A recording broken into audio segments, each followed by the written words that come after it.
Hey ballerinos, I know it's been a while. It wasn't intentional. I will make a video explaining what the hell has been going on in my life. That is a lengthy thing. I just want to talk about history today.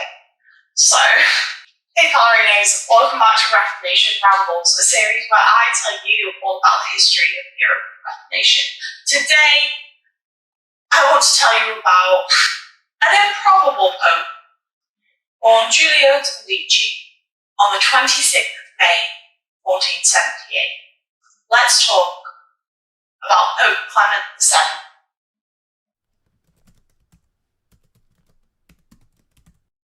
Part 1. Early life.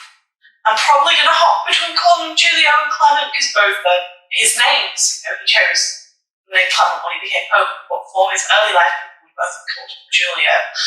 So we'll hop between the two, depending on what sort of time period we're talking about. But they're the same person. I want you guys to get confused there, because, well, it is confusing. So Giulio's father, Giuliano de' Medici, was murdered in Florence Cathedral during the papacy conspiracy about a month before Giulio was born. So it's unclear who his mother was, which is insane. It's widely believed she was Floretta Gerini, but either way, she had no real input in her son's life if it was her. He spent the first 7 years of his life with his godfather, Antonio de Sangallo the Elder, who was an architect, and then from when he was about 7, he went to live with Lorenzo the Magnificent, who raised him as if he was one of his own sons. He was educated at Palazzo Medici in Florence, alongside actual Michelangelo, not the turtle, and by humanists like Angelo Pontiano. Now, because he was born out of wedlock, he was deemed illegitimate, and therefore he couldn't take on high-ranking church positions. So a career in the church just wasn't an option for him. So Lorenzo sort of pushed him in a different direction, and thus his career as a soldier began. He enrolled into the Knights of Rhodes. Around this time, he also became Grand Prior of Pula. So you can have the lower down church jobs, just can't have the big boys, you know? Can't become a cardinal or archbishop or anything like that, but he can be a prior. So he was. Now in 1492, the guy who's been raising him, Lorenzo, dies. Don't know if I said it like that. And his son, who's practically Giulio's brother at this point, Giovanni de' Medici, becomes a cardinal. Now, I'm going to talk about both of them for an extended amount of time. Giulio is the guy the story is focused on. Giovanni is his sort of brother. I got confused whilst reading, so I'm imagining people might get confused while listening. I'll try and be as clear about it in how I speak as possible. This is when Giulio starts getting a little bit more involved in the church. He studied canon law at the University of Pisa and accompanied Giovanni to the conclave of 1492. This was where Pope Alexander VI was elected, and not long after, in 1494, the Medicis were expelled from their home city of Florence. Over the next 6 years, Giulio and Giovanni would wander Europe together. They were arrested twice in this time, once in Ulm in Germany, well, modern-day Germany, and once in Ravennes in France.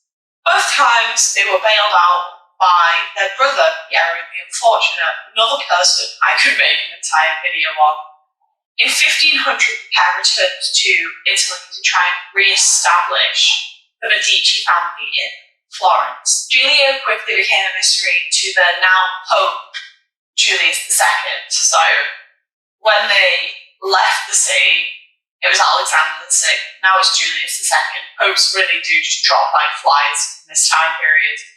With this new Pope and Spain's support, the Medicis would retake all of Florence. And that brings us to part 2. The Pope's right-hand man. In March of 1513, Giulio's brother Giovanni de' Medici was elected as Pope and changed his name to Leo X. I mentioned Leo X on this channel before, you guys know. And Giulio worked helping him out, and he quickly built a reputation as learned, clever, respectable, and industrious. As he grew, this reputation, his responsibilities were also increasing now Leo was Pope. 3 months after Leo becomes Pope, Giulio is made Archbishop of Florence, a position he technically wasn't allowed. So how did that happen? Well, he may be a bastard child, but his basically brother is the Pope, so he writes a papal dispensation declaring his birth legitimate, declaring that his parents were the truth and wed according to those present, which basically was like, you know, words they use for what we now call like a common law marriage, when you live with someone. Well, that wasn't really a thing then. Yeah, maybe God spoke to Leo, but I think more likely he just wanted his brother to be a person of power. And just like that, Giulio had broken his glass ceiling. Talk about men breaking glass ceilings, that phrase is lost all meaning now. By autumn, Leo promotes him to cardinal, because he's allowed to now, so why not? And that is the Cardinal Manifesto. Shut up, Bob. Anyway, he's made cardinal on the 23rd of September 1530 and was appointed the deacon of Santa Maria in Dominica, when the Pope himself was just like, I don't want this job anymore. Here you go. And Giulio was just building up a heck of a reputation by now.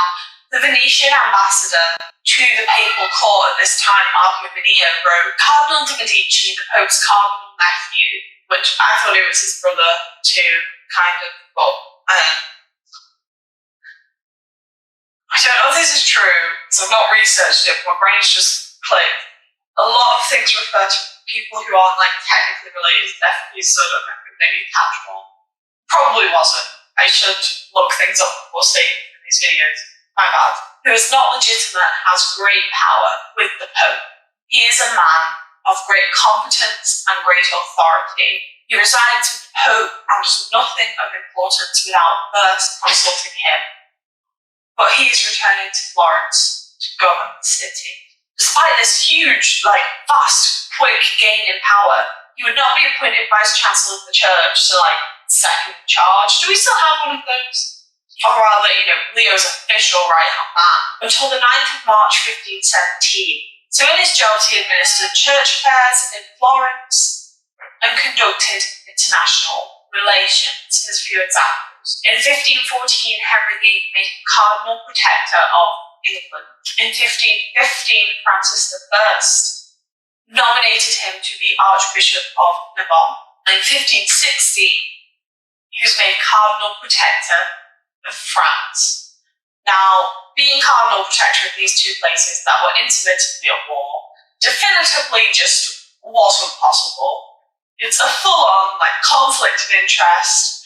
You can't be both because one could be attacking the other and then you need to pick a side.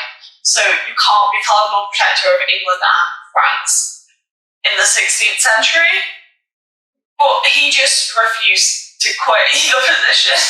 As for his political moves in this time, in 1513, he was a member of the Fifth Lateral Council in order to heal the church schism caused by conciliarism. Now, we are 6 years prior to Martin Luther pinning his fucking TED talk on a church door. They did not know what was coming. So conciliarism was the idea that the supreme power of the church came from the ecumenical council rather than just the Pope himself. And now I know it seems minor to what comes next, but they had no idea that was coming. This was a big deal then. Okay. In 1515, he introduced regulations around prophetic preaching, and some people call this his most significant act of ecclesiastical government. He organised and presided over the Florentine Synod in 1517, and he was the first member of the Catholic Church to implement reforms suggested by the Fifth Lateran Council. These included things like priests can't carry arms, priests can't frequent taverns, or dance provocatively. I love history, it's so stupid. So you can have no sexy priests getting drunk and shooting people, which I guess was an issue. As well as this, all the priests were urged to attend weekly confession. Giulio was the governor of Florence from 1519 to 23.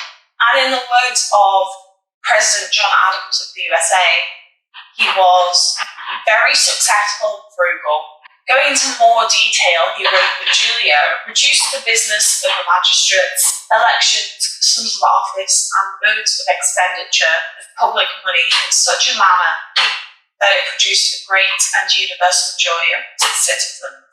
Pope Leo X died on the 1st of December 1521, and Cardinal Julio was widely expected to succeed him. After all, he was Chancellor of the Church. Not Vice-Chancellor, but I think technically the Pope would count as the Chancellor and he's dead. So, but in 1522, the compromise candidate, Adrian VI, was elected instead, and you may be wondering how. Julio had the largest voting bloc, but his enemies caused a stalemate. For example, Cardinal Francesco Soderini, whose family had lost a power struggle to the Medicis, and Cardinal Pompeo Colonna, a Roman nobleman, and a group of French cardinals who were still angry at how he treated their king. We'll get to that. They all blocked his election. So Julia figured it would be a good idea to basically just perform modesty. This was a bad shout. He declared he was unworthy of such a high office and suggested the very spiritual scholar Adrian of Utrecht, fully expecting these cardinals to reject this idea, because Adrian of Utrecht was relatively obscure, he didn't have much political expertise, and he wasn't Italian, and being Italian helped you become pope in those days. It was a gamble, and it did not pay off, at all. It made Adrian pope.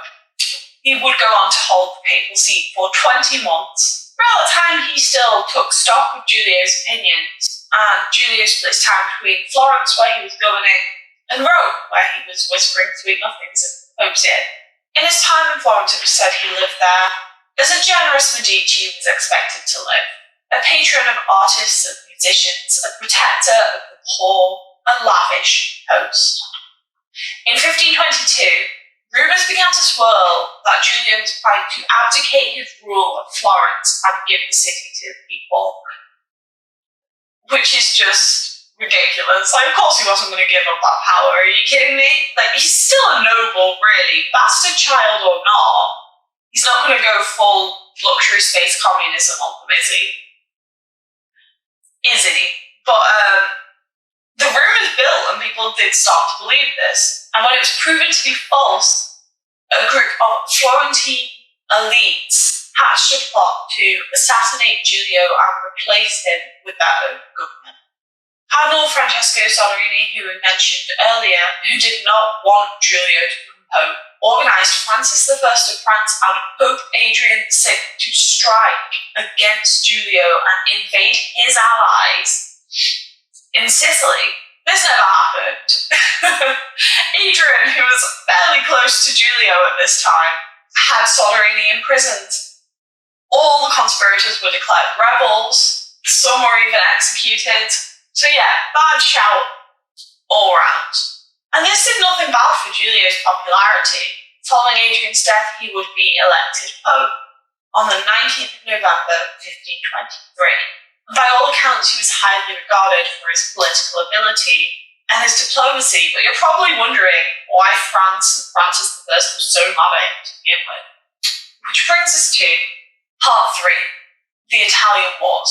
I've touched on the Italian Wars throughout this series quite a lot, but I figure let's go a bit more in depth for a change. Because normally I'm just and then they were fighting these people, and then they were fighting these people, which is the gist, but there's more to it. So Julio really wanted to liberate Italy from foreign occupation because he felt that it threatened church freedoms. His foreign policy was shaped by the Libertà d'Italia. Apologies to my 3 Italian subscribers. I did 2 Italian lessons one time. I've forgotten everything about how to count to 5. So this was an overarching aim to free Italy and, by extension, the church from foreign rule. At this time, it was mainly dominated by French and imperial powers. So imperial powers were the Holy Roman Empire, French France. So this led to an extended power struggle in Italy between the Holy Roman Emperor, Charles V, and Francis I of France. And each of them wanted the Pope to pick aside to pick their side. So let's bounce back a couple of years to 1521. Francis and Charles are having a war. That's the start of all these videos. This particular war is over who owns parts of northern Italy. Francis, who had made Giulio Cardinal Protector of France, fully expected him to be on his side. But Giulio kind of saw France as a threat to church independence, especially in their control of Lombardy and their use of the Concordat of Bologna, which gave them a lot more control over the French church than other countries kind of had. As well as this, Luther's just pinned his whiny little complaints on a church door in the Holy Roman Empire, and the empire is kicking off. So he wants the Holy Roman Empire on side to oppose this rising tide of Lutheranism. So he forms an alliance with Charles, and France is pissed. Giulio's help leads the Holy Roman Empire to victory in Milan and Lombardy. Over the years, Giulio would try and sort of balance the power between these two enormous state powers. And this is biting in the ass later, so lesson learned, pick a side. So fast forward, Giulio is now Clement VII. He's Pope, he's doing grand, he's doing better than anyone ever thought he could, smashed it. And he sends the Archbishop of Pure, Nicolaus, for the kings of France and England this time. Because England had gotten involved now to try and end the Italian wars, because we just love to get involved, I guess. In his own words, as the Turks threatened to conquer Christian states, it seems to him that it is his first duty to bring about a general peace amongst all Christian nations, and he begs Charles, as the firstborn son of the Church, to aid him in this pious work. More context. In 1524, Francis I conquered Milan. This prompted the Pope to abandon an existing alliance with the Holy Roman Emperor and ally with the Italian princes. This included the Republic of Venice and, at the time, France, which led to the acquisition of Parma and Piacenza for papal states. The Medici family still had control over Florence, so Clement used that to provide free passage to French troops. They'd go through Florence to get to Naples. Flawless plan, right? Wrong is it failed spectacularly. France turned against them, and fucking Clement has to invoke mediation from the Holy Roman Emperor. He was just betrayed. Francis' troops were then crushed at the Battle of Pavia, and Francis himself was imprisoned for a while. Francis would be freed after the League of Cognac was formed between Pope, Venice and Milan. Now in 1529, the Bull Intra Arcana gave permissions and privileges to Charles V regarding the Spanish Empire, including power over the American colonies. In 1532, it seemed kind of like Clement was planning to ally with France. His niece, Catherine de' Medici, was betrothed to Henri, Francis's son. On the 7th of November 1533, he created 4 new French cardinals and held some private meetings with both Francis and Charles. We've skipped a chunk of time there. That's because one event deserves its own its own chapter here. Part 4, the sack of Rome. The sack of Rome took place in 1527.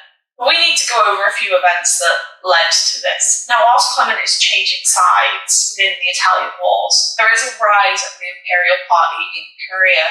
Cardinal Pompeo Clement, who were on Charles's side, pillaged the Vatican and took control of Rome in Cardinal Pompeo's name. This really humiliated the Pope, who reluctantly kind of had to agree to side with Charles again. So Cardinal Colonna fucks off to Naples, which breaks a bunch of the agreements that Pope has just made. So he sides with France again, and soon this poor Pope would have no allies in Italy. A guy called Alfonso d'Este, Duke of Ferrara, bit of a mouthful, had been supporting the imperial army, and he just left. He'd been giving them their supplies, and he just stopped helping. So that's the run-up to all this. Now, during the siege of Rome, Charles of Bourbon died whilst mounting a ladder, leaving his troops unpaid, leaving his troops hungry, and with no guidance. And they were fuming, rightfully so. What are they fighting for if they're not getting paid? Or not being able to eat, So they ravaged Rome, they rioted. It was an incredibly horrific and violent spectacle. They rioted, they murdered, they raped, they vandalized.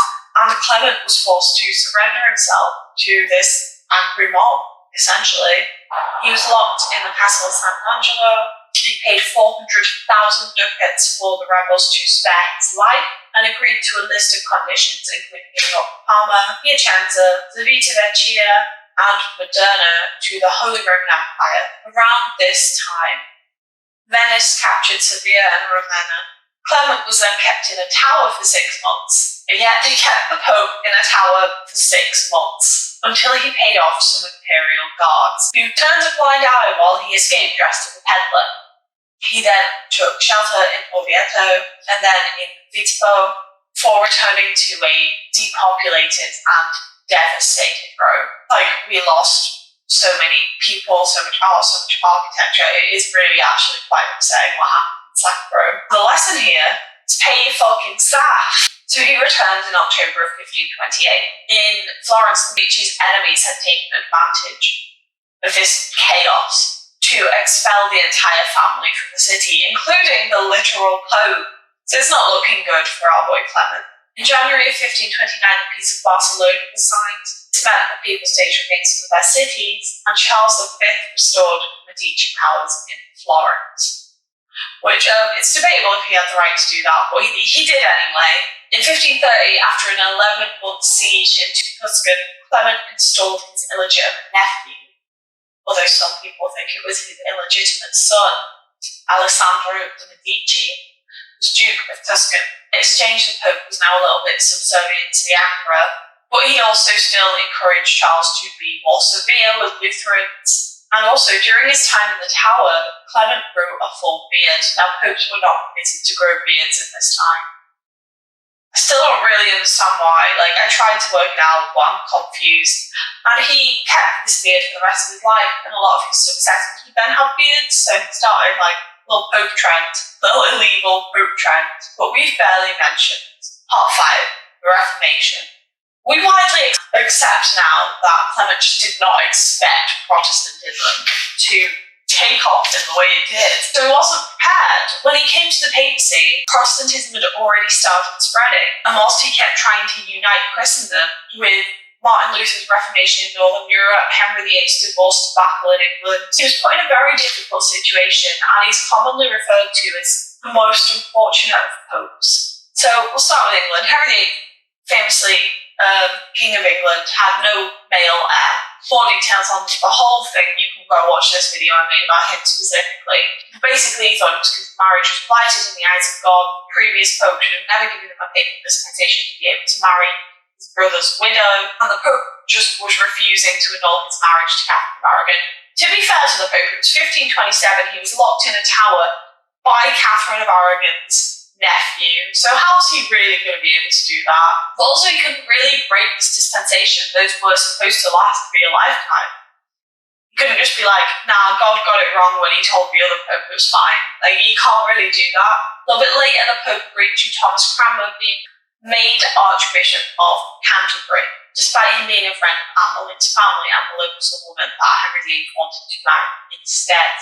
Cranmer took an oath of allegiance to the Pope before he was consecrated, and whilst he was being consecrated, he rejected this oath and granted Henry's annulment, and the Pope excommunicated them both, obviously. England transferred their taxes that previously went to the Pope straight back to the Crown, and the Peter's Pence Act banned landowners for sending a penny of every pound to the church, and just like that, England was separated from Rome. While the Pope was trying to please Charles, whilst holding back this spread of Lutheranism, and I've made a whole last video on that as well, that's up there.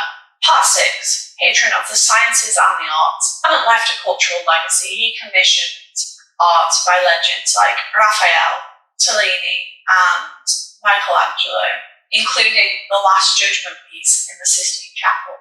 He approved Copernicus's theory that Earth revolved around the sun in 1583. 99 years later, Galileo Galilei retried for heresy the exact same belief.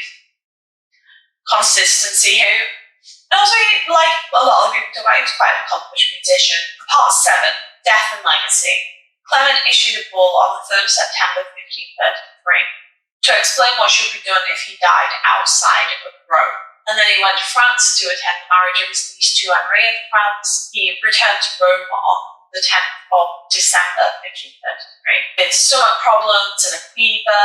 He'd been ill since August. He wrote a letter of farewell to Charles, and he died on 15th of September 1534. It's once believed he died from eating poisoned mushrooms. But his symptoms didn't actually line up with that, and it seems like people at the time just liked to believe people were poisoned. Let me quote, "In accordance with the customs of these times, people attributed his death to poison." His body was interred in St. Peter's Basilica and placed in a permanent tomb in Santa Maria sopra Minerva in Rome. I'd like to end this with a quote from Francesco Vittori that I think really summarises Clement's life. "If one considers the lives of previous popes, one may truly say that for more than 100 years, no better man than Clement VII sat on the throne. Nevertheless, it was in his day that the disaster took place, while these others were filled with all vices, lived and died in felicity, as the world sees it. Neither should we seek to question the Lord's, our God, who will punish or not punish, what manner or what time pleases him." Now, I'm not a religious person. I feel like some people could hear me quoting the end of that and think I believe in God. I don't. I'm just fascinated by it. So that's the story of Clement VII, from a nobody to a pope. It's often said that no pope ever began so well or ended so miserably, and I'm inclined to agree with that. I really hope you enjoyed this. If you did, please give me a cheeky like and subscribe. Let me know in the comments if you think where you think he truly went wrong. Did he just not crack down hard enough on Lutheranism? Should he have just picked a side in the Italian wars? Let me know. I'm interested what you think. And I'll see you guys a lot sooner than it has been. Bye!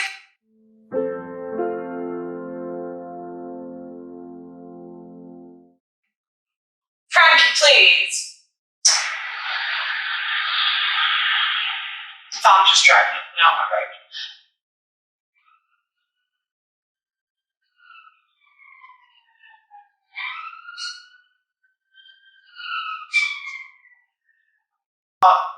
The mage